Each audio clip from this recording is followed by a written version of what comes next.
welcome back to another episode from the Metal Ben Mobile.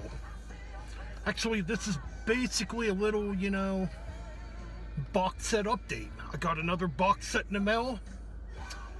And it's funny because I ordered this one way back in February and it finally came in the mail last week.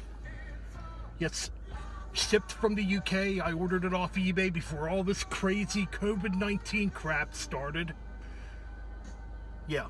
Anyways, we're not going to talk politics or talk about that BS. What we're going to talk about, though, is this little box set here. It's got 8 CDs in a total, 5 studio albums, 1 EP, and 2 live albums. I am talking about Little Box of Snakes by Whitesnake. Yes, sir. Pretty cool little collection in my opinion. We're not going to waste much time. We're going to get right into the video. So, we got naturally the debut album by Whitesnake. Well, debut EP, I should say. Yeah. David Coverdale's Whitesnake with Snakebite. Now, on this one, you got a different lineup. So you got David Coverdale on vocals, obviously. You got Mick Moody on guitars. You got Bernie Martin on guitars and backing vocals. You got Neil Murray on bass. David Dowie on drums. And special guest Pete Salee on keyboards. So yeah, different personnel on here. I guess technically you could say this is the first Whitesnake album. Good little EP. What can I say? And my favorite Whitesnake song of all time's on it. Ain't No Heart in the Love of the City. Tremendous track. Tremendous track. And of course, Neil Murray would go on to be in Rainbow and Black Sabbath. He was in a few other bands too. I just can't think of the bands he was in off the top of my head. But yeah, you got Whitesnake right there with Snakebite.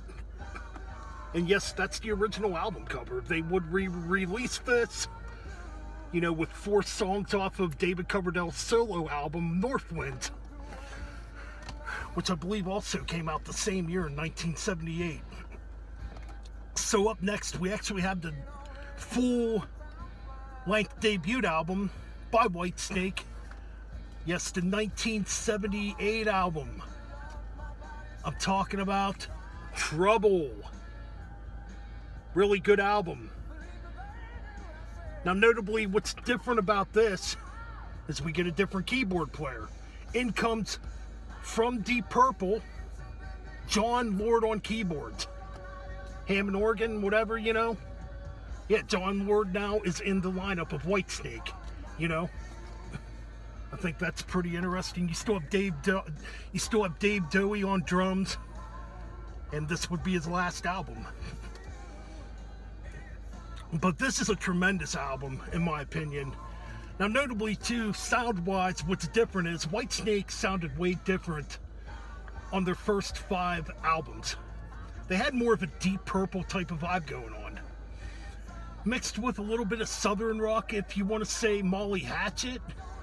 Molly Hatchet would probably be a good comparison, A little bit of boogie in there, and of course you get the hard rock. I think early Whitesnake's phenomenal. But anyways, moving on. Up next, we get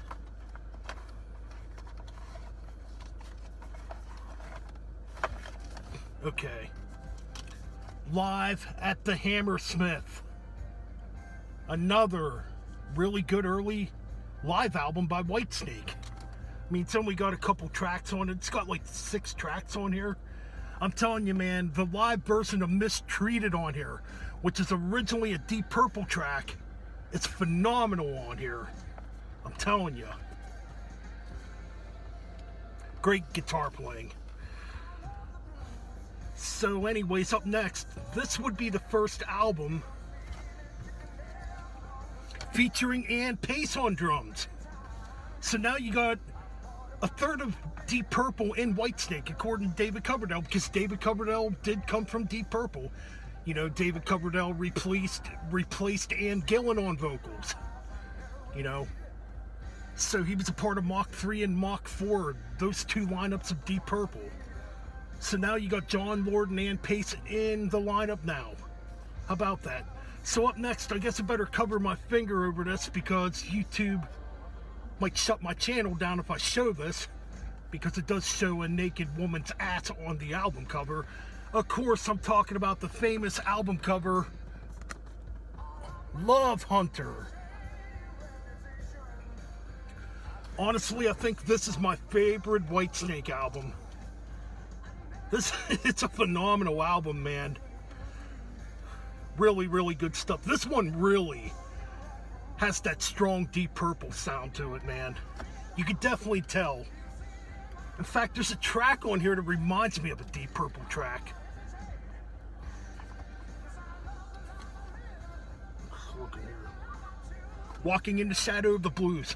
That definitely reminds me of a Deep Purple Coverdale era song. It could have been on the Burn album. Anyways, moving on. Up next, we got the 1980 album, Ready and Willing. But yeah. Oh yeah, by the way, they all come in these little sleeves, similar to my Dio collection box set. You know? And the CDs are pretty much like that. Just standard black, you know, with Whitesnake on it. Now, for some reason, this one's white. I should have showed this earlier.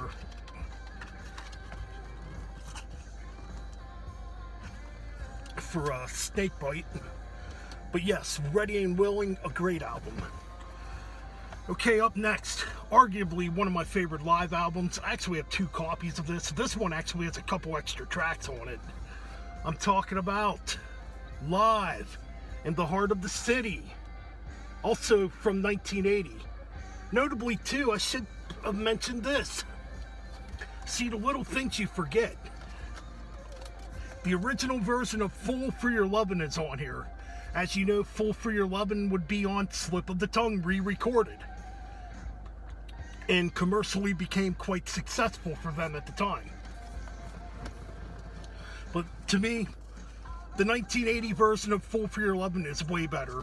It's just got more of that Deep Purple sound to it. But yeah, this right here is a phenomenal live disc, I'm telling you. So many great tracks on here. Ain't No Love in the Heart of the City sounds killer live. Fool for Your Lovin's on here, that's great.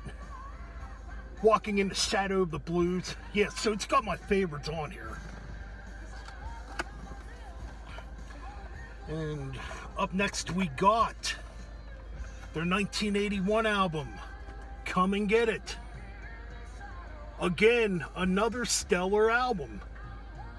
Really good stuff right here. What more could be said? Moving on. And we are up to the final album in this box set. And the final album to feature Mick Moody on guitars.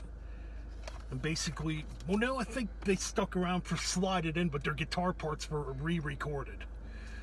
But anyways, we got Saints and Sinners, which also notably has early versions of songs that would become on their that would be on their 1987 album, re-recorded.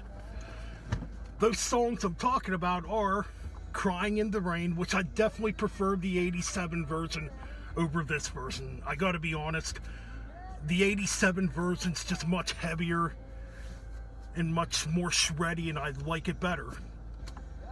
And you got the original version of Here I Go Again, which is one of their biggest songs. But it originally appeared here, and this version's definitely more bluesy sounding. But yeah, this would be the final album as far as that early Deep Purple influence Whitesnake sound goes. Anyways, that's pretty much it for this box set. And that's all I got.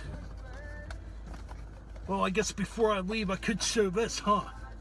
This little booklet right here. All it is, you know, it's got all the lyrics in it to all their albums, you know. That's pretty much all it is. And that's it for this box set update. And this thing was fairly cheap, man. I only paid $26.99 for this on eBay. It wasn't expensive at all. Anyways, that's all for this episode of